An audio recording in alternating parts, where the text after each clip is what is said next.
And I am an optimist. I don't want you to get the wrong impression, but I just think that we have huge hurdles in front of us that we've got to figure out how to overcome. Okay, with that, thank you very much for attending the panel, and this is the time for public comment. Please come, identify yourself, make it short, 2 minutes, and come forward. We can do 4 at a time at the desk, and please state your name. I really do appreciate everyone attending today. Yeah, come sit 4 at a time here.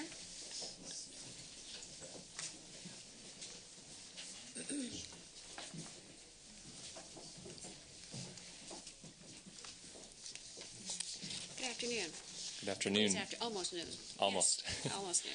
Chairman Liu, Senator Gaines, my name is Luke Klipp, and I'm here on behalf of AIDS Project Los Angeles and the statewide California HIV Alliance, of which APLA is a member, along with the San Francisco AIDS Foundation, Desert AIDS Project, Project Inform, the LA Gay and Lesbian Center, and the County of Los Angeles, among other organizations. As he did last year, the governor is once again proposing to eliminate the set-aside in the University of California budget for the California HIV/AIDS Research Program, which is a single $9 million line item that is one of only a couple programs in the country like it. In fact, the state of New York recently started a similar effort modeled on our program here in California. And our state's program is something that this body here has consistently supported through a legislative set-aside for many, many years. The California HIV/AIDS Research Program is responsible for important research, including analyzing the impact of testing, linkage to care, and antiretroviral treatment for HIV-positive individuals, examining the cost-effectiveness of patient-centered medical homes, and analyzing the potential impact of reduced federal Ryan White funding on populations ineligible for care under state programs. We're aware that one organization in particular has been criticizing this program because it would help fund programs that would better understand a new method of prevention known as pre-exposure prophylaxis, or PrEP, which you'll hear about shortly. The question before you is whether you will maintain your long-standing commitment to funding this important research or eliminate your own control over these funds. The Legislative Analyst's Office has recommended that you reevaluate and or modify the UC's set-asides on a case-by-case basis, and the California HIV Alliance strongly urges that you reinstate the set-aside for the California HIV/AIDS Research Program. At a minimum, in keeping with the UC's statement here today that they would not alter funding for this program without consulting the legislature, we would like to at least see trailer language that would require the UC to come back to the legislature before making any changes to funding for HIV/AIDS research. Thank you. Thank you. Yes. Madam Chair and Senator Gaines, my name is David Evans, and I'm the Director of Research Advocacy for Project Inform. We're a HIV and hepatitis C organization in San Francisco. I'm here today to urge your continued support for the CHIRP program. And their recent efforts to fund a demonstration project of HIV pre-exposure prophylaxis, also referred to as PrEP. And PrEP is where HIV-negative men and women take antiretroviral drugs to prevent them from becoming infected, and when taken correctly can reduce HIV infections by up to 90% in those who take it properly. With PrEP efficacy now established in clinical trials, we must move forward to demonstrating whether its promise can be duplicated in real-world settings in California and elsewhere. CHIRP has proposed funding 2 or 3 projects that would combine PrEP rollout with expanded HIV testing and treatment of people found to be HIV positive.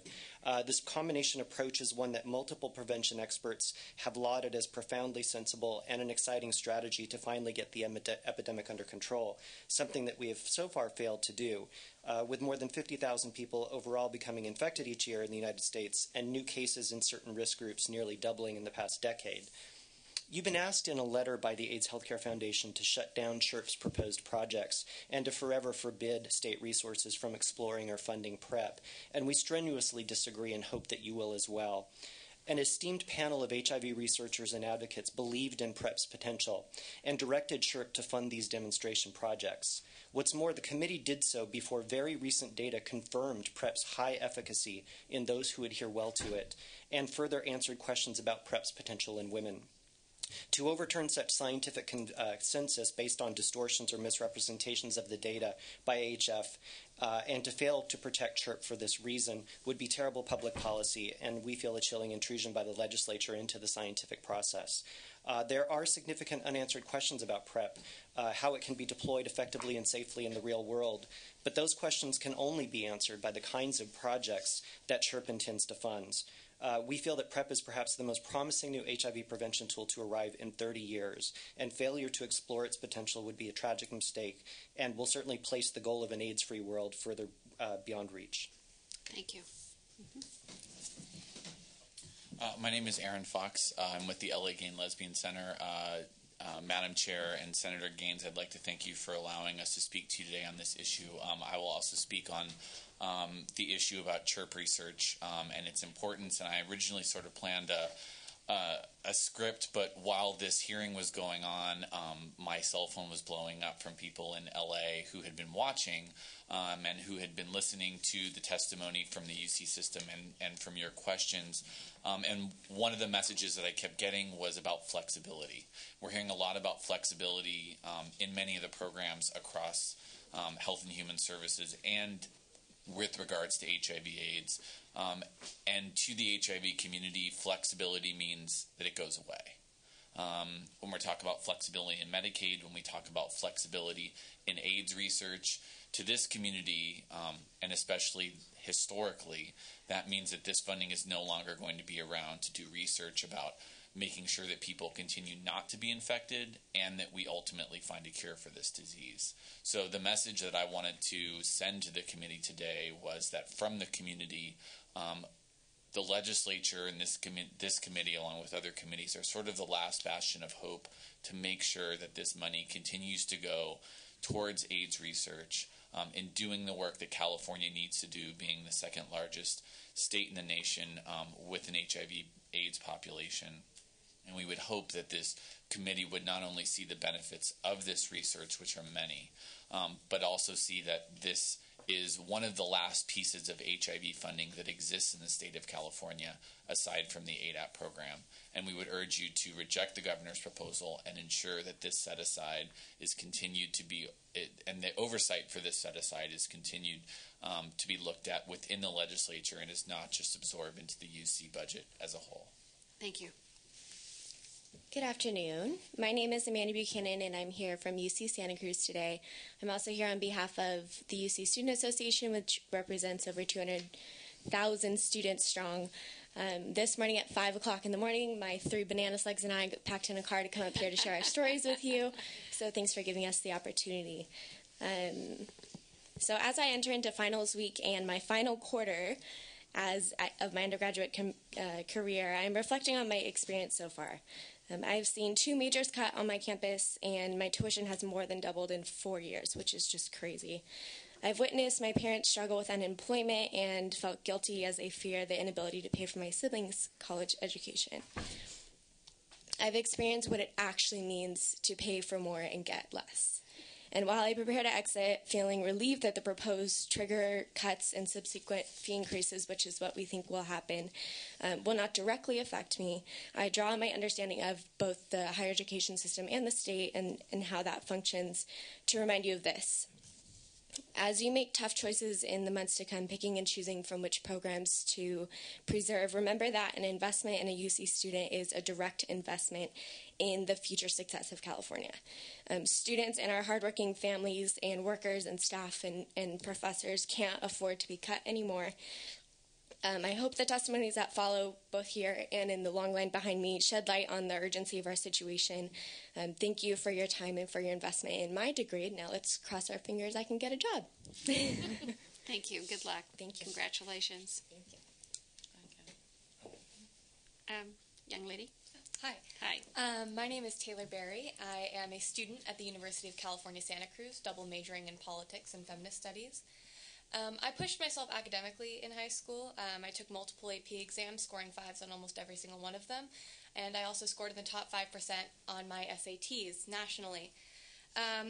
I took these strides academically under the assumption that I would be receiving an education that was worth my effort.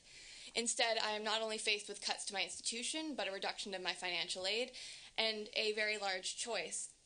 If the state continues to cut funding to the UCs, I will be forced to pursue higher education elsewhere, as private out-of-state colleges will offer me higher scholarships as well as better funded programs. I will be forced at the age of 19 to leave my family and friends, but also my home and an education I feel that I have earned.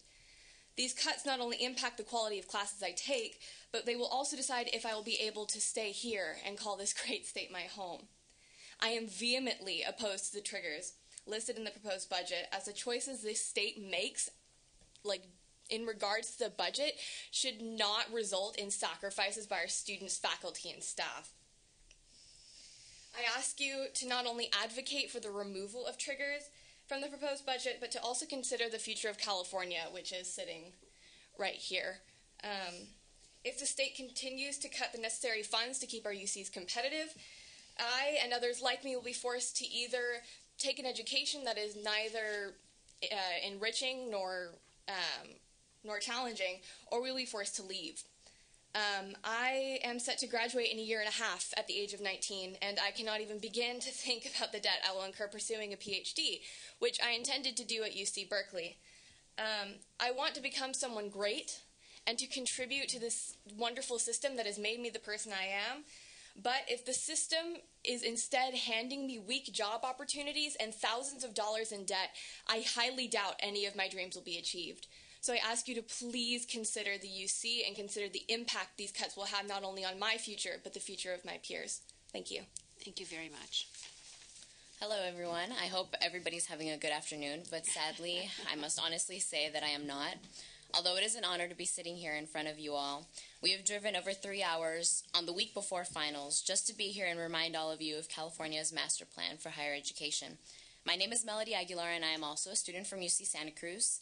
And I would like to start off by stating that I believe that higher education is a right. Most importantly, it is a right that most students deserve and should not be denied due to trigger cuts, increasing the GPA requirement for Cal Grants, or defunding from the state. I am completely dumbfounded at the fact that it is considered normal for me to already be thousands of dollars in debt at the age of 19 and forced to believe that it is worth it for my future when I'm not even guaranteed a job. You would think that with all the money students are forced to pay, higher education would be at its best, but obviously it is the complete opposite of that. Every quarter, students go through hell, including myself, trying to sign up for classes they need, yet continue to have less options due to defunding. It's almost as if we're being discouraged from pursuing higher education. However, I am thankful to say that my decision to pursue an education at UC Santa Cruz was influenced by a student-initiated outreach program called Orale. I'm well aware that the governor's budget proposal wants to eliminate earmarks for these programs, but that is a shameful decision that I would like to discourage you to make. Now, I would like to ask you all to consider what would happen if more and more students refuse to continue going to school after 12th grade due to the outrageous increasing cost. I, for one, am not willing to fall into the trap of taking out a private loan. So what will become of me if I decide to drop out because of my tuition bill rising? Perhaps I'll just drop out along with all the other thousands of students that can't afford higher education. But then I must ask, what is California going to do when the majority of young people aren't educated at all? Is this really the path we want for our state? And most importantly, is this what we really want for our future? I personally would like to be able to sleep peacefully at night knowing that my little brother will not be denied of his right to be educated just because he cannot afford it. My family and I came from Peru many years ago because of a promise that was made to us, a promise that should not be broken and freedom that cannot be taken away. The most important thing that this beautiful nation has taught me is to not take my rights for granted. So here I am on behalf of another 200,000 students asking for our right to higher education by increasing state funding and overall making decisions that will allow students to be educated like myself. Thank you for your time. Thank you very much. Good morning, or really good afternoon. My name is Kevin Huang. I'm a second-year politics student at UC Santa Cruz, and I also serve on the board of directors for the UC Student Association, which we're coming here to you today to represent. Coming from a working-class Asian-American background, I am the first in my family to go to college. While I feel very privileged to have the opportunity to pursue a UC education, it has cost me and my family economic security in doing so. Due to my parents' bleak financial standing, my college career is completely dependent on financial aid, most of which has been comprised of loans that I will have to pay back after I graduate. I came into the UC knowing that I will leave with an estimated total of $25,000 of debt. With the prospects of possible future increases in the future fee increases, this sum may be well over $30,000 in the future. After seeing the $650 million cut from last year translate into a 18.5 fee increase this year, the sense of financial instability in my family has become more and more a reality. I have had to take on 3 jobs simultaneously while enrolled as a full-time student to pay for textbooks, living expenses, and even my younger brother's housing expenses at UC Berkeley. With the increasing amount of state funding being divested from higher education, the opportunity of an affordable education is becoming increasingly bleak for students like me. My circumstances are definitely not unique. Low-income and middle-class families struggle more deeply every year with fee hikes and budget cuts. For the past decade, legislation such as the Middle Class Scholarship Act can soften these blows from fee increases tremendously for middle-class families, and AB 970 can create predictability in fee hikes in future years for families. The state, however, must reverse this trend in removing funding from its treasured institutions of higher education. In light of the governor's revised tax initiative, I urge you to reconsider the trigger cut and advocate with low-income and middle-class students in mind to return funding to higher education. Thank you. Thank you very much. Good afternoon, Erica Romero with the Hispanic Association of Colleges and Universities. As you know, Latino students now make up more than half of K through 12, and historically, unfortunately, we've had low participation in A through G courses, and we've seen a very slow but steady increase in the number of Latino students who are completing A through G and who are competitively eligible for both the CSU and the UC.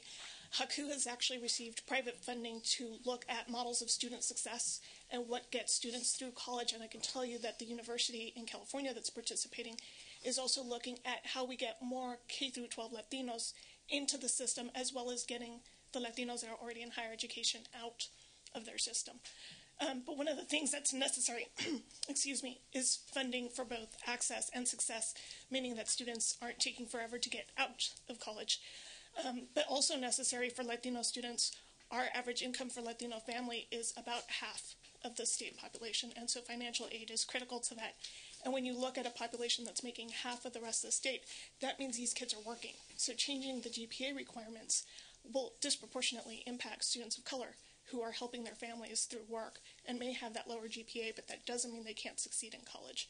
So as you go forward, looking at the state budgets and financial aid, we hope you take that into consideration. Thank you. Thank you. Thank you. Hi. Hi. Good afternoon. My name's Nancy Stimkowski, and I've worked at UC Davis Medical Center since 1990. Currently, I am a ward clerk in the Medical Intensive Care Unit. Today, the current retirement system has for all employees and executives, regardless of your income, the same formula for retirement. At age 60, with 20 years of service, you would get 2.5% your average compensation. Now, for me, that will be a cut in half of my income, because when I started with UC Davis, I was a temporary, and those years of service do not count when it comes to retirement. And we're all struggling already. Now, UC Davis formulated a task force to look at the retirement proposal that will take place in July of 2013. This will change the formula for retirement. Individuals earning $280,000 a year and above at age 60 with 20 years of service will get 3% of their compensation. Individuals in the middle ranges with 20 years of service at age 60 will get 2%, down from 2.5%. Individuals making $35,000 a year or less at age 60 with 20 years of service will get 1.5% of their average compensation. UC executives are boosting their own retirement benefits by increasing student tuition and lowering the amount of retirement the working poor will receive from the University of California. We strongly urge the state to make payments toward the retirement system so that it's not shifted to student tuition hikes. And we are also asking that you direct all funds the state gives to UC because the executives cannot be trusted. If this direction does not go through, it will be a disaster. Education will not be available for students who cannot afford huge hikes in tuition fees, and retirement will not be available for the working poor. The ASME 3299 members are asking today that you legislature hold the UC accountable for the $90 million they are asking you for, and we're asking for you to make sure it goes for working employee pensions, not executive. We are also asking that they reverse the student hikes in tuition and not tax the students anymore to pay for bonuses and huge retirements. And we are asking the UCs to make the executives accountable for their behavior to the legislature for every state dollar they receive. Thank you. Please consider this. Thank you very much. Hi, my name is Blanca Guzman, and I work at UC Berkeley. I work as a building maintenance worker, and I've been there for over 17 years. And I used to work and with earn check. I used to put aside some money so my son can go to college, so he can get higher education, because I was working for this big institution who is educating the society, so I want him to be part of it. But nowadays, it's impossible. It seems like I just cannot afford him to go to college, and being a student myself, part-time student working full-time, is just kind of even difficult, making this double hardship on making ends paycheck to paycheck. And it's very sad that I am working for an educational institution and I will not be able to afford to give an education for my son. So I just feel like there's no way I can continue with this hardship, and thinking that I might end up on retirement plan that is not going to be enough, because the university is always under short staffing in the front line. They don't have short staffing in management level, but they do have short staffing at the front line. And every time we bring this issue to them, it's like, there's no money, there's no money, there's no money. Even though their document shows that last year they made $800 million on revenues, and they skyrocket the prices of students, and they continue on cutting ends on benefits, and it's just very difficult. And asked me 3299 with the rest, and on behalf of the 99%, here today we are asked the legislature to restrict how the 90 millions in the budget for UC is used. The governor suggests it's to go towards the pension, but we are afraid that that's not going to happen.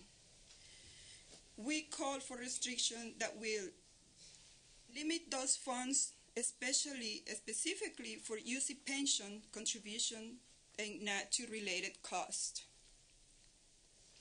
Without state support for UC pensions contributions, the retirement security for our family is at risk.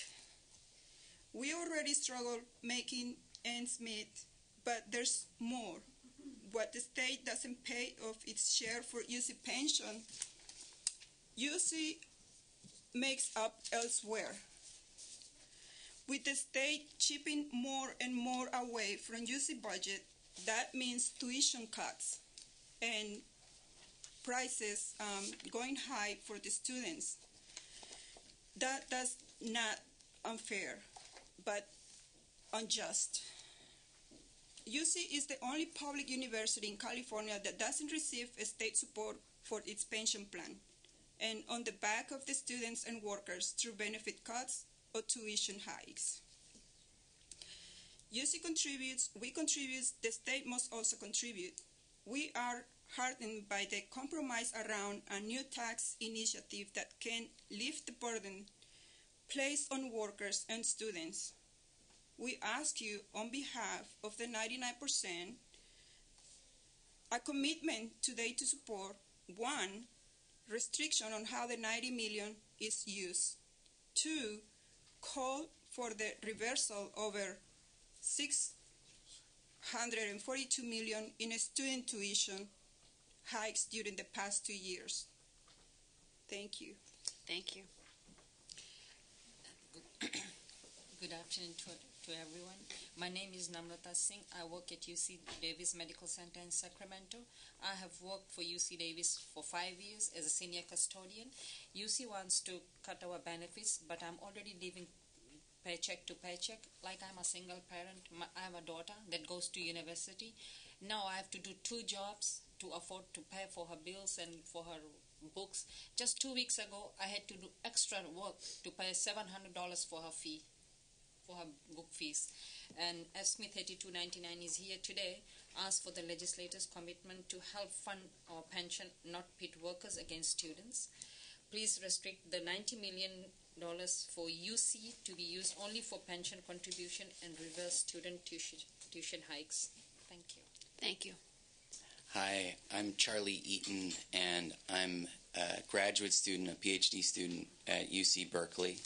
I'm also the financial secretary of UAW 2865, the UC Student Workers Union. We represent about 12,000 teaching assistants, readers, and tutors throughout the UC system, as well as thousands of graduate student researchers.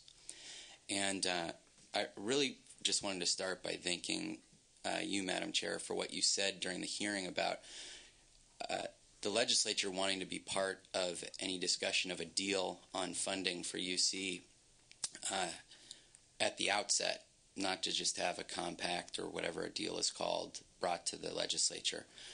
Students feel the same way, and we feel the same way because we have not been part of that conversation about a funding agreement. We haven't had a chance to talk to the governor about it. We haven't had a chance to talk to UC officials about it. And on the table as part of that funding agreement is a 24% tuition hike over 4 years. Now, there were 10,000 students here last week. And they came and they said, you know what, we want to make the 1% pay. We want to tax millionaires. But we don't want to give a blank check to the state of California with that money, and we don't want to give a blank check to UC because in our experience, blank checks have meant 300% in tuition increases in the last 10 years. Immense cuts at California. So, and I don't think that the people of California are going to support any of these ballot initiatives on revenue if they don't have confidence that that money, whether it comes from the 1% or someone else, is going to go to refunding education, refunding essential services, and reversing tuition hikes. And so that's why we think it's really critical that the legislature, that the governor, take immediate action to require that some of this new revenue from these initiatives go to the University of California and that it go to reversing tuition hikes. Now, one of the workers who already spoke mentioned that with $642.2 million of the latest $9 billion tax package, you could reverse tuition levels back to their January 2010. That would only reduce 33% of the 300% tuition increase that we've had in the last 10 years. But it would be a step in the right direction. The governor had said he could balance the budget with his original tax initiative. His new tax deal has $1.8 billion more in revenue. So if the goal is to balance the budget, it sounds to me like we've got another $600 million to reverse tuition hikes for students. And so, I'm hoping that this committee, the state senate president, the governor, all of us can get together and allocate the funds that we need to reverse tuition hikes at UC. I want to just close by saying one thing about pensions and about the other earmarks. I think everybody's right about all the earmarks that have been talked about today. We can't get rid of those because we can't give a blank check to UC. We've seen what's happened with that in the past, and it hasn't been good. This pension earmark for $90 million for low-wage workers' pensions is especially important. And the reason is not just that it's right that these folks be able to retire after working all this time. These folks are parents of students who are coming to UC, and the cut to pensions that's being proposed without that funding actually will hurt students the most who may go on to work at UC, because it's new workers who get hurt worse by pension cuts. If we want workers to be able to retire with dignity so that there are jobs available when they retire for our generation, if we want our generation to be able to retire someday, we've got to make that commitment. But we've got to pair it together with reversing these tuition hikes, because as you heard, low-wage workers in this state are the folks, parents are the folks who are paying a lot of these tuition hikes, and all of us are coming out with so much debt, whether we're grad students or undergrads, that we're not going to be able to make it. So thank you for your time. Thank you. I'm the last one standing. Yes. Good afternoon, Madam Chair, members of the committee. My name is Claudia Perprada, and I'm Research Director at ASME 3299. I'm here on behalf of President Catherine Larbarger and 20,000 members throughout the state that work for University of California. I'm going to be brief in my remarks. Clearly, our members, and it was actually pretty moving, could say anything much better than what I'm going to say. But our message is simple. I mean, here, the $90 million that the governor has proposed, that could be used towards pension contributions. We would like to see that money restricted. As the gentleman said from UC Hastings, to have money allocated but not exclusive to pension contributions, that's exactly what we're fearful of. We want this money to go directly to contribute, to go towards pension contributions. It's an equity issue. UC is the only university that doesn't get state support for its pension contributions, and also it becomes then a funding issue. I think that my understanding of how it starts, it's like whatever the state contributes is going to have an impact on what the medical centers also contribute, so there's just a loss of money that can go towards the pension funds, and whatever the existing liability is then really is on the backs of workers. On the backs of workers and on the backs of students as well, just because it creates budgetary pressures on UC's budget.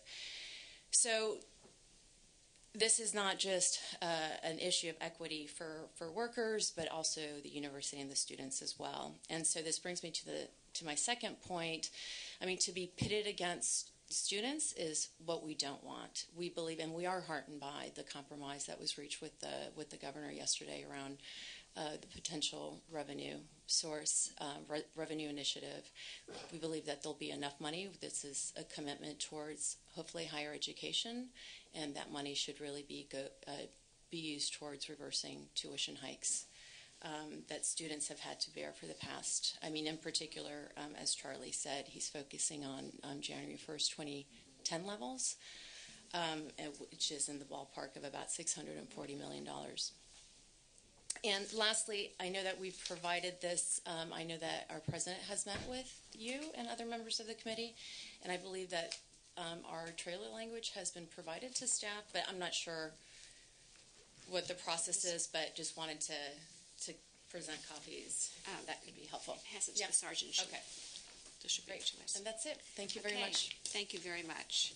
Well, thank you all for attending today. This was a larger view of higher education. We'll get down to the nitty-grits and take some action as we move forward. And It's going to be an interesting process, and we'll hope you all will all stay engaged. So thanks for attending today.